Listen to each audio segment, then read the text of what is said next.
अलंकार शब्द का अर्थ होता है सजाना। अलंकार का मतलब है सजावट। अलंकार गहने, अलंकार भूषण, सजावट, गहने, ये सब इसके पर्यायवाची हैं, है ना। और इसको अगर हम तोड़ते हैं शब्द को तो अलम, अलम और कार। अलम का मतलब सजाना और कार का मतलब कार्य। सजाने वाला कार्य जो होगा उसे अलंकार कहते हैं। और आप कहेंगे कि सजाने वाला कार्य यहाँ हिंदी में क्या है, हिंदी में इसका क्या मतलब हुआ। हिंदी में कविताओं को सजाने के लिए, सुंदर बनाने के लिए, अट्रैक्टिव बनाने के लिए, उसे इंटरेस्टिंग बनाने के लिए, उसे अच्छे से याद कर पाए, इसलिए उसमें अलंकारों का प्रयोग होता है ताकि जो उसे पढ़े उसको आनंद आए। और एक बार में जब उसे पढ़ने लगते हैं कविता तो हम एक रिदम में लगते हैं, एक लय में बोलते हैं, तो एक प्रवाह आता है, प्रवाह में बोलते चले जाते हैं। ये सारी बातें कविता में इसलिए रखी जाती है ताकि कविता सुंदर लगे। तो अलंकार, अलंकारों का प्रयोग कविताओं में किया जाता है, छंदों का प्रयोग किया जाता है, रस, रस का प्रयोग किया जाता है ताकि कविता को पढ़ने में आनंद आए। ठीक है, अब बात करते हैं कि अलंकार कितने प्रकार के होते हैं, है ना। एक होता है शब्दालंकार और एक होता है अर्थालंकार। में एक अर्थालंकार और एक शब्दालंकार।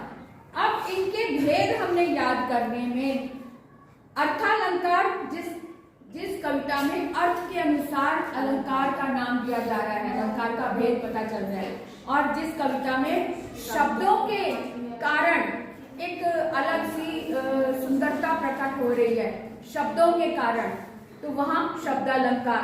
तो शब्दालंकार सबसे पहले देख लें कि शब्दालंकार कितने प्रकार के होते हैं। हाँ जी, कौन कौन से?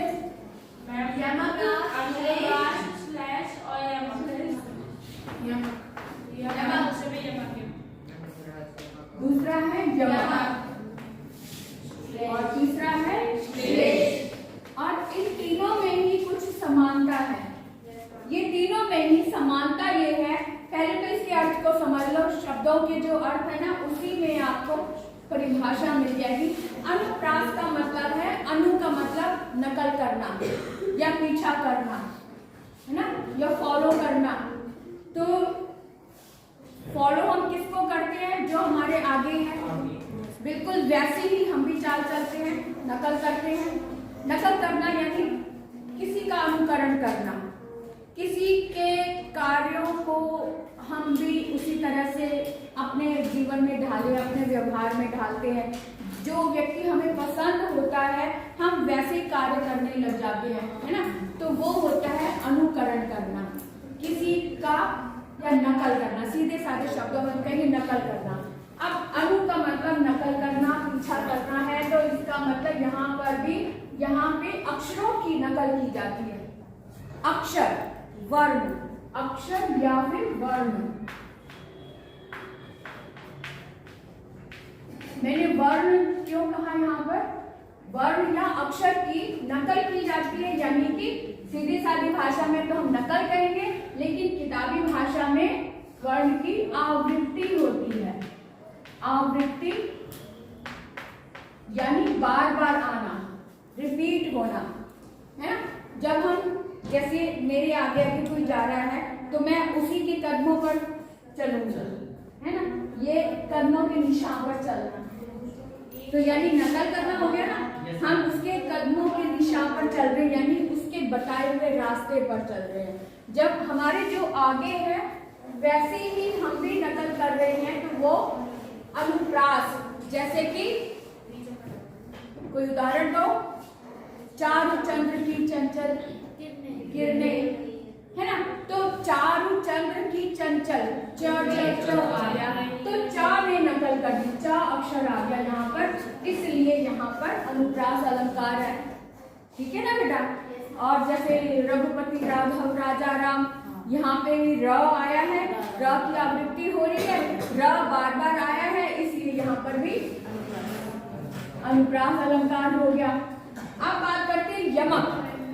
यमक में शब्द की आवृत्ति होती है, एक शब्द से 2 बार आता है।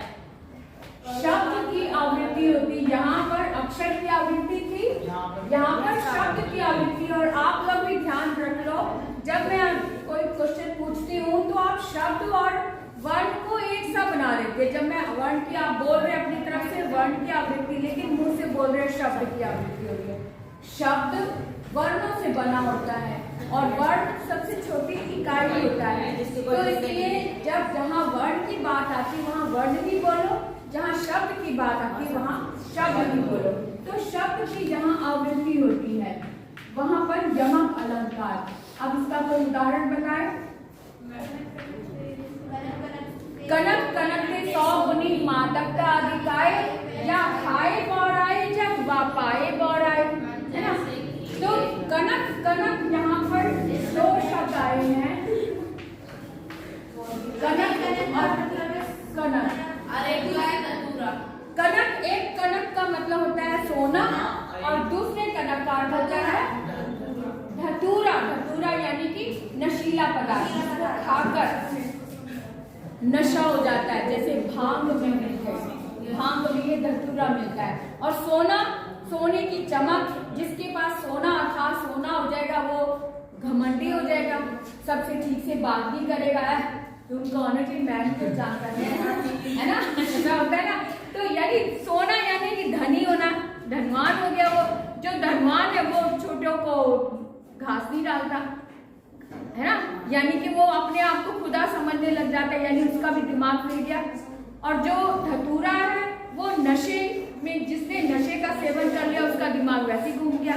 तो दोनों ही, मादकता का मतलब नशा, कनक कनकते 100 गुनी, कनक कनक शब्दों में 100 गुण है, लेकिन मादकता अधिक है, नशा बहुत अधिक है दोनों में। ये खाए बौराए, वो पाए बौराए। एक को पाक कर और एक को खाकर व्यक्ति बौरा जाता है, पगला जाता है। तो यहाँ पर कनक कनक शब्द में यमक अलंकार आ रहा है। और ऐसे एक और छोटा सा उदाहरण जो सबको जुबानी याद हो जाएगा। 3 बेर खाती थी वे 3 बेर खाती हैं। 3 बेर खाती थी 3 बेर खाती है। तो 3 बेर शब्द 2 बार आया, लेकिन अर्थ अलग अलग है। कैसे? 3 बेर वो खाती थी, 3 बेर खाती है, 3 बेर तो 2 बार आ गया ना। इसका क्या मतलब है? एक 3 बेर का क्या अर्थ है, दूसरे 3 बेर का अर्थ क्या है?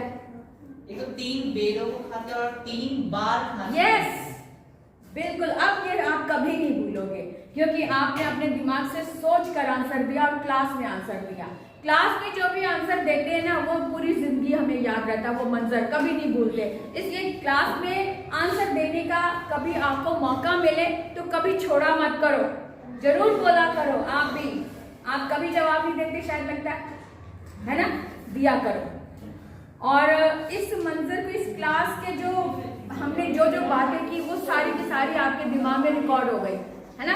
तो यहाँ पर हम बात कर रहे थे कि 3 बेर खाती थी, वो 3 बेर खाती है, 3 फल, बेर नामक फल वो 3 खाती हैं और 3 बार खाती हैं। अब एक और उदाहरण देख लेते हैं यमक अलंकार का। माला फेरत जुग भया गया ना मन का फेर, कर का मन का डार दे मन का फेर। कबीरदास जी कहते पूरी जिंदगी आप माला फेरते हो गया, कुछ पाया, कुछ सीखा? नहीं सीखा ना, इसलिए कह रहे हाथ की माला, कर की माला डारी दे, मन का फेर। कर का मन का डारी दे, कर मैंने हाथ का, मन का जो माला फेरते हैं उसका जो मोती, उसको मन का बोलते हैं ना। तो हाथ का मन का छोड़ दे और मन से माला फेर। मन का फेर, तो मन का मतलब मोती और मन का मतलब हृदय का, हृदय से माला फेर। तो मन का में 2 अर्थ आ रहे हैं, इसलिए यहाँ पर भी यमक अलंकार है। ठीक है, क्लियर है बेटा? अब बात करते हैं श्लेष। श्लेष शब्द का अर्थ होता है चिपकना, चिपकना। यहाँ पर आवृत्ति नहीं होती है, यहाँ पर आवृत्ति नहीं होती।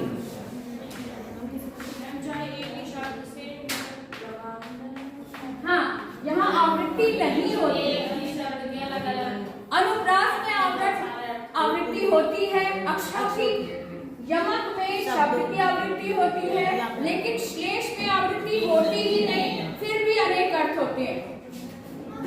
शब्द यमक में शब्द की आवृत्ति होती है और अर्थ अलग अलग होते हैं, लेकिन श्लेष में आवृत्ति नहीं होती, फिर भी अलग अलग अर्थ होते हैं ना, अर्थ अलग अलग होते हैं,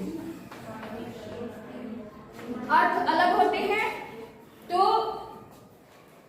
यानी एक ही शब्द में अनेक अर्थ चिपके हुए होते हैं। जैसे कि मंगत को देख पट देख बार बार, मंगत को देख पट, पट मैंने दरवाजा होता है ना, दरवाजा।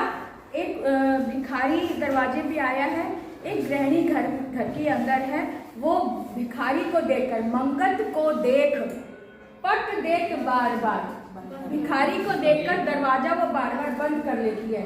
और पट का मतलब वस्त्र भी होता है। एक अर्थ तो ये बनता है कि दरवाजा बंद कर लेती है, और दूसरा अर्थ बनता है कि भिखारी को देखकर गृहिणी वस्त्र दे देती है बार बार, है ना। पट देख बार बार वस्त्र देती है या तो दरवाजा बंद करती है। तो पट शब्द में अनेक अर्थ चिपके हुए हैं, इसलिए यहाँ पर श्लेष अलंकार है। क्लियर है। और एक और सबसे फेमस उदाहरण, रहीमन पानी राखिए बिन पानी सब सून, पानी गए न उबरे मोती मानुष चून। कभी नहीं सुना ये वाला उदाहरण? सुना है? नहीं सुना हम लोगों ने। ओके, रहीमन पानी राखिए, ये रहीमदास जी का दोहा है। रहीमन पानी राखिए, रहीमदास जी कहते हैं कि पानी को बचा कर रखो। रहीमन पानी राखिए बिन पानी सब सून, क्योंकि बिना पानी के सब सूना है। अब अगली लाइन में जो नेक्स्ट लाइन है, पानी गए ना उबरे, पानी गए ना उबरे, पानी गए ना उबरे मोती मानुष चून, पानी गए ना उबरे मोती, मोती मानुष और चून। चून का मतलब है चूना। रहीमन पानी राखिए बिन पानी सब सून, पानी गए ना उबरे मोती मानुष चून, यानी कि पानी चला गया तो उबर नहीं सकता। क्या? मोती, मोती की चमक, जब सीप में पानी का बूंद जाती है तभी मोती बनता है, चमकदार मोती बनता है। अगर पानी नहीं होगा तो मोती नहीं बनेगा। मनुष्य, मनुष्य का जीवन पानी पर आधारित है। पानी है तो उसका मान है, सम्मान है, वो सब अपने अस्तित्व को बता पाता है कि मैं हूँ। अगर पानी नहीं होगा तो जीवन ही नहीं रहेगा। इसलिए मनुष्य की पहचान भी पानी से है। और चूना, चूना सूखा होता है, जब तक सूखा होता है वो किसी काम का नहीं, उसमें पानी मिलता है तब लायक होता है। इसलिए मनुष्य, मोती, मानुष, चून, ये तीनों का व्यक्तित्व जो नहीं उभर सकता पानी के बिना। मोती के लिए चमक, मनुष्य के लिए उसका जीवन और चूने के लिए उसका गीलापन, तीनों के लिए अर्थ अलग आया है, इसलिए इस पानी में श्लेष अलंकार है। क्लियर है आंसर? बहुत बढ़िया। अब इसको अपने दिमाग में बैठा लो और याद कर लो, और इससे रिलेटेड और उदाहरण अपनी कॉपी में लिखो। हर एक भेद, जैसे यमक अनुप्रास है, अनुप्रास के कम से कम 10 उदाहरण देख लो, और वो वाले लो जो आपको बहुत अच्छे से याद है। पहले तो वो वाले लो जो बहुत सरल सरल है ना। फिर उसके बाद थोड़े से कठिन वाले लो, कठिन वाले लो, ताकि कठिन वाला अगर कोई पेपर में आ जाता है तो आपको याद रहे कि हाँ ये तो मैंने पढ़ा था। जो पढ़ा हुआ होता है वो आसान लगने लग जाता है ना, तो जिसको हम पहली बार देखते हैं वही कठिन लगता है ना। इसलिए कठिन रखो ही मत, सारे उदाहरण जाने पहचाने हो जाएंगे तो सब सरल हो जाएगा, है ना। इसी तरह से यमक अलंकार के जैसे 2-3 मैंने बता दिए, इसके अलावा और उदाहरण आप नोट करो, देखो ऐसे ही श्लेष अलंकार के। अब ये तो हो गए 3, जिसमें कि 3 में समानता है जो कि शब्दालंकार में है। अब बात करते हैं अर्थालंकार। अर्थालंकार में 5 भेद होते हैं, है ना? 4 कि 5 है?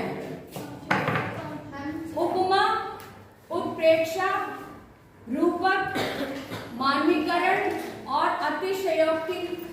अच्छा, आपके 9th 10th में तो यही 5 ही हैं। ओके, तो अर्थालंकार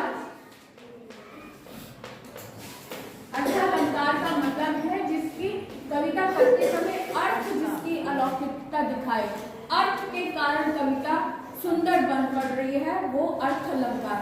तो यहाँ अर्थालंकार के भेद हैं। पहला हम देख लें उपमा। उपमा, उत्प्रेक्षा और रूपक, इन तीनों में कुछ समानताएं हैं। समानताएं देख लो, ये तीनों में तुलना होती है, किसी ना किसी चीज के साथ इनकी तुलना की जाती है, उपमा की जाती है। उपमा का मतलब ही तुलना होता है, लेकिन छोटे छोटे से डिफरेंसेस के कारण हम इनको पहचान पाते हैं। इन तीनों में समानता ये है कि ये तीनों में तुलना की जाती है, और तुलना किस किस तरह से की जाती है, ये डिफरेंसेस हैं। इनके कारण हम पहचान पाते हैं कि कौन सा उपमा अलंकार है, कौन सी उत्प्रेक्षा और कौन सा रूपक। उपमा में शब्द कविता में अंकित होते हैं। कौन से?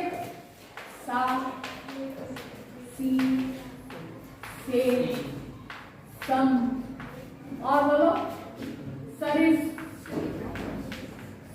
और सदृश, समाना। बोलो बच्चे।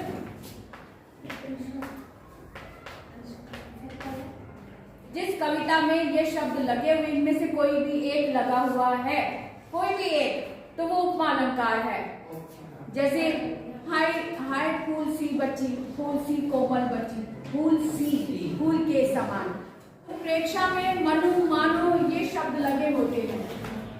मनु, मानो आदि शब्द लगे होते हैं, तो वहां पर उत्प्रेक्षा। और रूपक में जिसकी तुलना की गई, जिसके साथ की गई, दोनों शब्द एक साथ आते हैं, तुलनात्मक शब्द एक साथ आते हैं। जैसे कि चंद्र खिलौना, चंद्र खिलौना, यहाँ पे चंद्र के समान खिलौना है, यानी चंद्र रूपी खिलौने की बात आ रही है। दोनों शब्द एक साथ आए हैं, इसलिए रूपक है। इसी तरह से चरण कमल, चरण कमल बंदो हरि आई, यानी जिसके चरण कमल के समान कोमल हैं, उनके चरणों में वंदना करने आई। तो चरण कमल दोनों शब्द एक साथ आए हैं, इसलिए रूपक अलंकार। ये डिफरेंस पता चल गया? उपमा में सा, सी, सब, सदृश, समाना लगे होते हैं। उत्प्रेक्षा में मनु, मानो, जनु, जानू जैसे शब्द लगे होते हैं, इसलिए उत्प्रेक्षा। और रूपक में दोनों तुलनात्मक शब्द एक साथ आते हैं, इसलिए रूपक अलंकार। इतनी बात क्लियर हो गई? अब बेल हो गई है ना? तो हमें चलना चाहिए।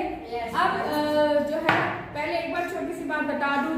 अब मानवीकरण और अतिशयोक्ति, मानवीकरण में मानव होता नहीं है कविता में, लेकिन उसका आभास होता है। कवि इस तरह से बात कर रहा होता है जैसे कि मानव कोई कार्य कर रहा है। जैसे मेघ आए बड़े बंठन के समान, मेघ की बात हो रही, लेकिन मेघ को वो इस तरह से दर्शा रही जैसे कि कोई मनुष्य आ रहा है। तो प्राकृतिक चित्रण होते हैं ज्यादातर, जिसमें मनुष्य का आभास हो रहा होता है, वहां पर मानवीकरण। और अतिशयोक्ति में असंभव बात को संभव करके बताया है, यानी कि जो बात हो ही नहीं सकती, उस बात को भी कल्पना में कवि व्यक्त करके बताता है कि ये कार्य हो रहा है। जैसे हनुमान की पूंछ पर लग ना पाई आग, लंका सिगरी जल गई, गए निशाचर भाग, है ना? अब यहाँ असंभव बात है ना कि पूंछ पे आग लगी भी नहीं थी और लंका सारी जल गई। तो असंभव को संभव करके बताया है जहां पर, वहां पर अतिशयोक्ति, अतिशयोक्ति का मतलब बढ़ चढ़कर बोलना। अतिशय उक्ति, अतिशय का मतलब बढ़ा चढ़ाकर, अति का मतलब अधिक और उक्ति का मतलब बोलना, बढ़ा चढ़ाकर बोलना। साकेत नगरी स्वर्ग से मिलने गगन को चली। अब साकेत नगरी है, नगर है। नगरी कोई युक्ति तो है नहीं कि वो पांव से चलकर या किसी चीज में बैठकर चली जाएगी। तो यहाँ पर भी अतिशयोक्ति भी है और मानवीकरण भी है, क्योंकि साकेत नगरी को कवि ने युवती के समान देखा, इसलिए मानवीकरण है। स्वर्ग से मिलने गगन को चली, यहाँ पर अतिशयोक्ति हो गई। वैसे ये बुक्स में अतिशयोक्ति के ऊपर ये ज्यादा ये वाला उदाहरण आता है। साकेत नगरी गगन से स्वर्ग से मिलने गगन को चली, तो अतिशयोक्ति बात हो गई। क्लियर हो गई?